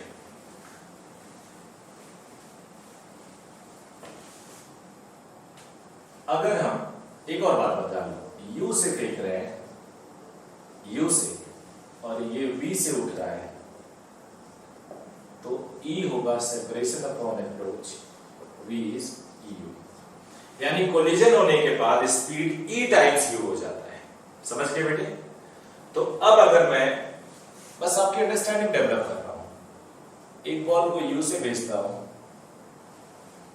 तो जब लौटेगा तो U से लौटेगा, लेकिन जब उठेगा तो EU से उठेगा, फिर जब लौटेगा तो EU से ही लौटेगा, लेकिन फिर जब उठेगा तो E टाइम्स प्रीवियस हो जाएगा, EU हो जाएगा। ऐसे ऐसे हर बार E टाइम्स हो जाएगा। तो ये भी पहले समझ लो। जितना ज्यादा अंडरस्टैंडिंग होगी, प्री अंडरस्टैंडिंग होगी, उतना बेटर होगा हमारे कॉन्सेप्ट्स लर्निंग के प्रोसेस में।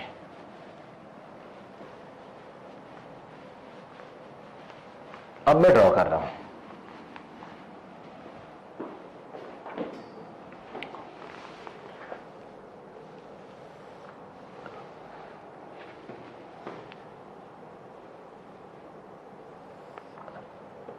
एक बॉल को मैंने फेंका,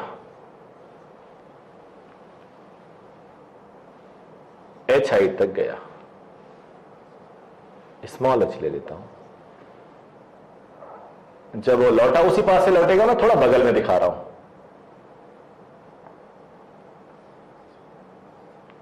यहां कोलिजन हुआ, let me call it first collision, और फर्स्ट कोलिजन में ये V1 से उठा, कुछ कम हाइट गया, V1 से आया, and let me call it second collision here, और V2 से उठा, V2 से आया, V3 से उठा, let me call it second collision यहां,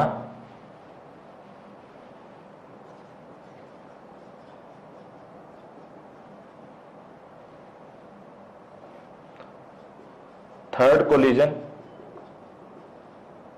ऐसे ऐसे करते करते एक बार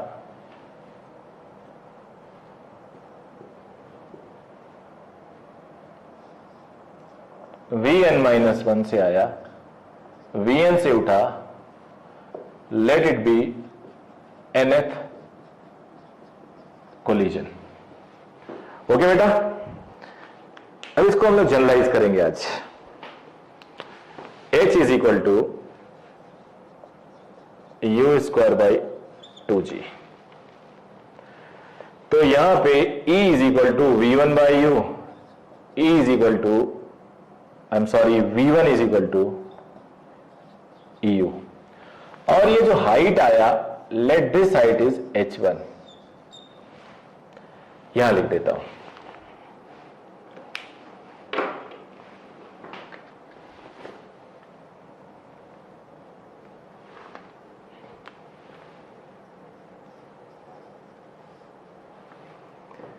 ये EU हो जाएगा √2GH, E times √2GH। Height होगा V1 स्क्वायर अपॉन 2G, इसका स्क्वायर करो, E square 2GH upon 2G, तो क्या होगा बेटा? E square H। H1 आया, E स्क्वायर H। इसका टाइम ऑफ फ्लाइट क्या था? 2u/g। तो यहां पे टाइम ऑफ फ्लाइट T1 का क्या आएगा? 2v1/g। v1 क्या है? EU, तो 2EU/g। 2u/g T है, तो it is E times T। यानी time of flight E times T हो गया, time of flight E times T हो गया, और height E square times H हो गया। यहां देखते हैं, E is V2 upon V1, V2 upon EU, so V2 is E square U। Speed पहली बारी में E टाइम्स, अगली बारी में E स्क्वायर टाइम्स। हाइट देख लेते हैं, height V2 square upon 2G, V2 E to the power 4 U square by 2G, and U square by 2G क्या है? U square by 2G H है, यानी H2 हो गया E to the power 4H। H2 हो गया E to the power 4H। T2 देखते हैं, 2v2/g, V2 है E स्क्वायर U, तो T2 हो गया E square by into T। यानी फर्स्ट कोलिजन में टाइम E टाइम्स E होगी, प्रीवियस हो गया। सेकेंड फर्स्ट कोलिजन में वेलोसिटी E टाइम्स U हो गई, हाइट E स्क्वायर टाइम हो गया। सेकेंड कोलिजन में velocity E square time U हो गई, height E to the power 4H times H हो गया, time E to the power 2 हो गया। थर्ड में क्या होगा? डायरेक्ट लिखेंगे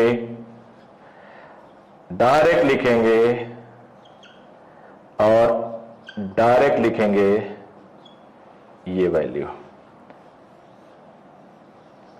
और nth में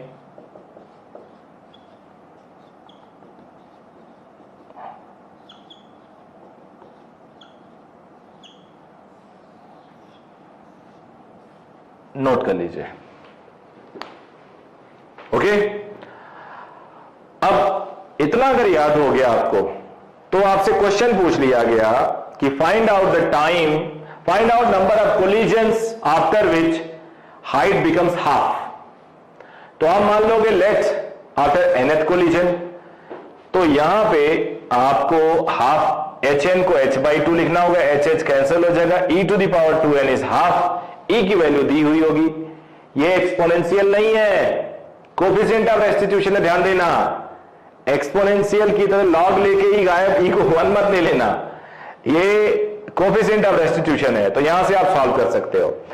अब पूछ लिया अगर जेई में, मान लो मैं नीट में तो नहीं आएगा कि ऐसे टाइम में कितना डिस्टेंस ट्रेवल किया, तो हर बार अगर तुमने नीचे से फेंका था तो पहली बार में 2h, दूसरी बार में 2h1, तीसरी में 3h, 2h2, 2h3 ऐसे करके आप h1 h2 के ई टाइम करोगे तो एक जीपी बन जाएगी, ज्योमेट्रिक प्रोग्रेशन बनेगी, उसको सॉल्व करोगे आप। तो इसमें वैरायटी ऑफ क्वेश्चंस मिल सकते हैं, जो मैथमेटिकल होगा, फिजिक्स इतना ही था। अब एक कॉन्सेप्ट और मैं करूंगा आप लोगों के लिए, यह समझ में आया आप सबको? यहां से आप कोई भी कोलिजन के टाइम स्पीड देख सकते हो, टाइम देख सकते हो और हाइट देख सकते हो।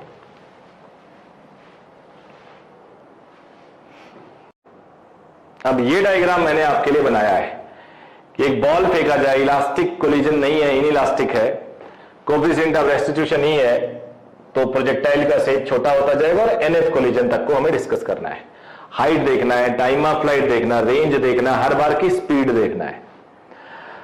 तो बेटा यह हॉरिजॉन्टल के साथ थीटा है, याद करो। प्रोजेक्टाइल का अगर मेरा लेक्चर देखा हो आपने, प्रोजेक्टाइल लेक्चर जरूर देखना, 20-22 मिनट का एक लेक्चर बनाया मैंने, उसमें time of flight 2u sin theta को 2u/g लिखा है, बिकॉज ये जो स्पीड है ना u, वो x डायरेक्शन में ux u cos थीटा होती है और y डायरेक्शन में u sin थीटा होती है। याद रखना, बड़े काम किया है, बड़े काम किया है। वर्टिकल अपॉन हॉरिजॉन्टल निकालेंगे तो थीटा आ जाएगा, tan थीटा। तो ऐसे ही टाइम को मैं 2u/g लिख देता हूं, हाइट को u²/2g, रेंज में ux और y अलग अलग, ux इंटू टी। इससे अगर किसी एक में चेंज हो रहा है तो कहां कहां चेंज होगा आपको पता चलेगा। जैसे अगर x में चेंज हो रहा है तो ये चेंज नहीं होगा, ये होगा, सिर्फ ये होगा। y में चेंज हो रहा है तो ये इफेक्टेड होगा, ये इफेक्टेड होगा, ये होगा, टाइम में भी y सारा हो जाएगा। तो अब ये केस अगर तुम्हें याद हो, आज ही अभी कराया मैं थोड़ी देर पहले, तो ये ऐसे आएगा, u sin थीटा आएगा और ये जाएगा e टाइम्स बन के eu sin थीटा। u से आता था, eu से जाता था, याद आया?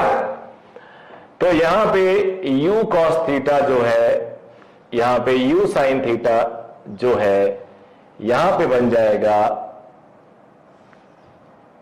eu sin थीटा, और हॉरिजॉन्टल स्मूथ सरफेस है, no change, u cos theta, u cos theta. Smooth surface पे लीनियर मोमेंटम कंजर्व होता है, याद करो, u cos थीटा। और ये e टाइम्स, यहां पे e² times u sin theta, या e to the power n times u sin theta. तो अगर यहां पे तुम θ1 निकालना चाहो, this upon this e tan theta, याद करो मैंने अभी भी पढ़ाया है, हॉरिजॉन्टल के साथ था इतना।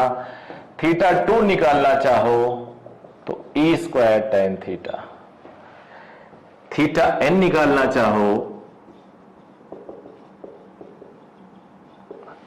स्पीड निकालना चाहो v1, under root this square plus this square, cos square theta, e square sine square theta.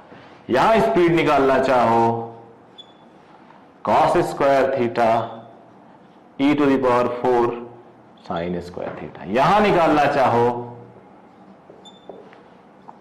cos square theta, e to the power 2n sine square theta.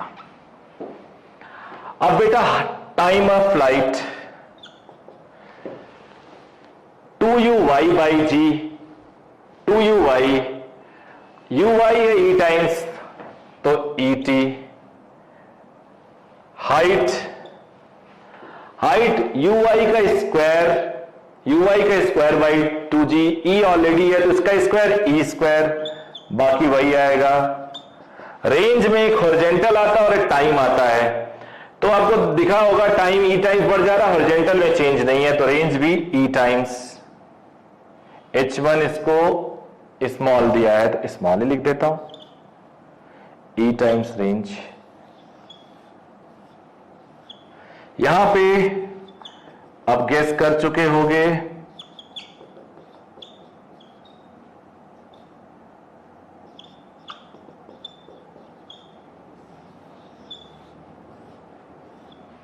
और यहां पे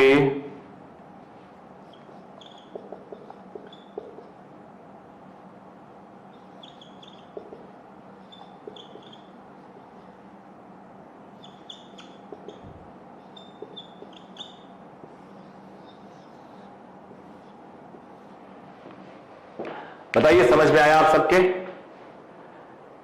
अब जेई एडवांस में कई क्वेश्चंस इसी concept पे आते हैं, डायरेक्टली इनडायरेक्टली। हाल में कई क्वेश्चंस आए हैं जिसको मैं एक एडवांस वाले टॉपिक में आप लोग को बताऊंगा। बट ये जो टॉप था, हर बार देखो वर्टिकल स्पीड, अब देखो ना ये अप्रोच यू साइन प्रोजेक्टाइल में खास बात होती है, सिमेट्री होती है। थीटा पे गया तो थीटा पे लैंड करेगा, थीटा 1 पे गया तो थीटा 1 पे लैंड करेगा, थीटा 2 से थीटा 2। तो आया लैंड, वर्टिकली लैंड किया यू साइन थीटा से, उठा ई यू साइन थीटा से, हॉरिजॉन्टल में नो चेंज। तो यहां से हर बार आप थीटा निकाल सकते हो, हर प्रोजेक्टाइल का थीटा, हर प्रोजेक्टाइल की स्पीड निकाल सकते हो, हर प्रोजेक्टाइल में आप time of flight, height, range, तो बहुत सारी चीजें। तो ये मेरे लिए मेरे हिसाब से बेस्ट पॉसिबल था, वो मैंने आपको दिया। अब कुछ कॉमन क्वेश्चन एक आध देख लेते हैं। प्रोजेक्टाइल मेरा यहीं पे खत्म हो गया। अब मैं कुछ कॉमन क्वेश्चन आपको देता हूं, देखता हूं आप कैसे सॉल्व करते हैं। एक क्वेश्चन ट्राई करते हैं।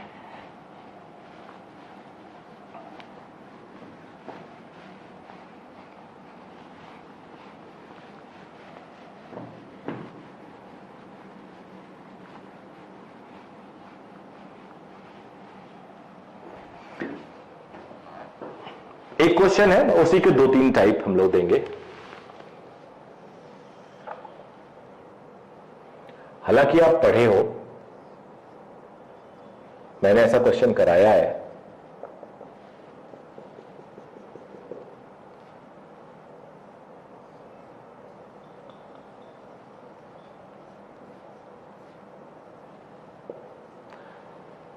परफेक्टली इनइलास्टिक कोलिजन करता है, maximum compression in the spring बताना है, मैक्सिमम कंप्रेशन। तो जब ये परफेक्टली इनइलास्टिक करेगा तो ये कॉमन स्पीड में मान लो आ गया,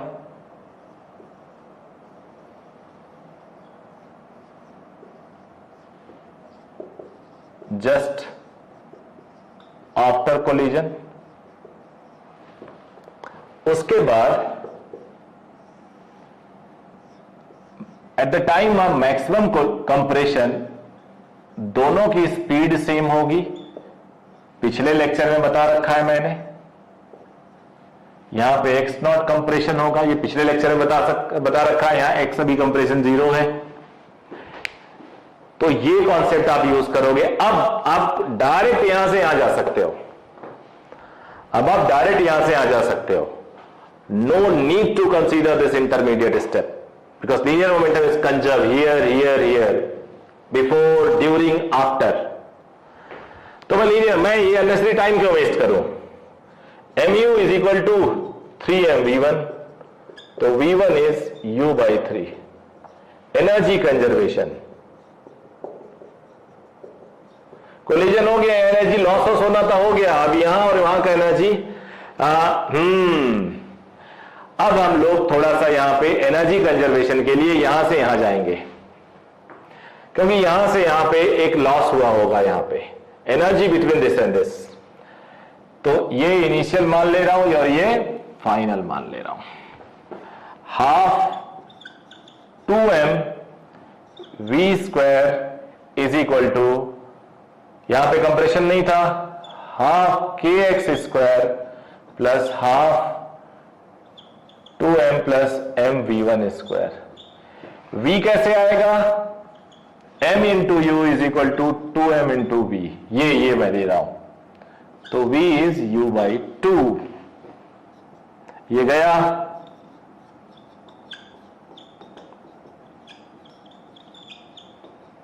three by two v1 square. v1 क्या है? v1 क्या है? v1 क्या है? u बाई 3 है। मास कहां गया? यहां पे 3/2m। तो mu स्क्वायर बाई 4 प्लस ये 9 3 जा कैंसिल हो जाएगा, तो 1/6 mu स्क्वायर। 2 से कैंसिल कर दो, एक तरफ बुला लो,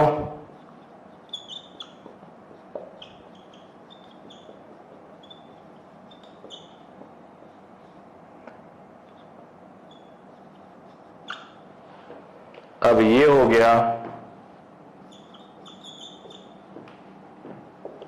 1/6 mu स्क्वायर